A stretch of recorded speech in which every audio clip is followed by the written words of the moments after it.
সকালবেলা স্নান করার পরে একটা বড় কাজ হলো ফুল ওঠানো। তো আমার এই ফুল ওঠানোর কাজটা বেশ ভালোই লাগে।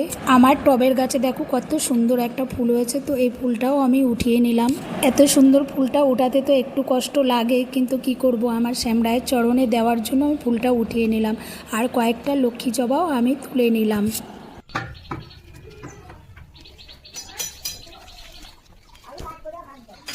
আর এদিকে দেখো আমার গ্রো ব্যাগে লাগানো কাঠফুল গাছেও কত কুড়ি আর এসছে, আর ফুলও এখনও ফোটেনি, কালকে হয়তো ফুলগুলো ফুটবে। আর এদিকে দেখো এত গরম, এটা কী মাস বলো তো? বৈশাখ মাস। বৈশাখ মাসে যে পিটুনিয়া এত ধরে আমি ভাবতেও পারিনি। ডালিয়া গাছগুলো ফুল হয়ে যাওয়ার পরে আমি টবগুলোকে ওইদিকে এমনিই ফেলে রেখেছি, তাও এখনও প্রতিদিন দু একটা করে ফুল ধরেই যাচ্ছে। তারপর অপরাজিতা গাছের থেকে ফুল নিয়ে আমি চলে গেলাম পুজো দিতে।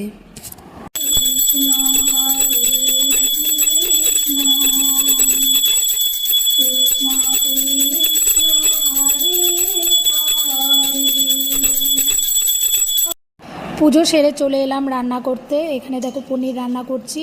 তো পনিরটা আগেই ভেজে একটু নুন জলে ভিজিয়ে রেখেছি, আর আলুটা ভেজে নিচ্ছি। আর দেখো এই যে এখানে পাটের শাক নিয়েছি কেটে, এটা হচ্ছে থোড়, আর থোড়ের জন্য আলু আর পটল ভাজা। তো পনিরটা করে নিলাম, এরপরে থোড়টা বসিয়ে দেবো। তো থোড়টাও দেখো আমি বসিয়ে দিই, উনুনেই রান্নাটা করছি, কেননা আজকাল গ্যাসের অনেক প্রবলেম। থোড়টাও হয়ে গেছে, থোড়টা নামিয়ে নিলাম। এরপর শাক আর পটল ভাজা করে খাওয়া দাওয়া সেরে নেব। আজকের ভিডিও এখানেই শেষ। বাই।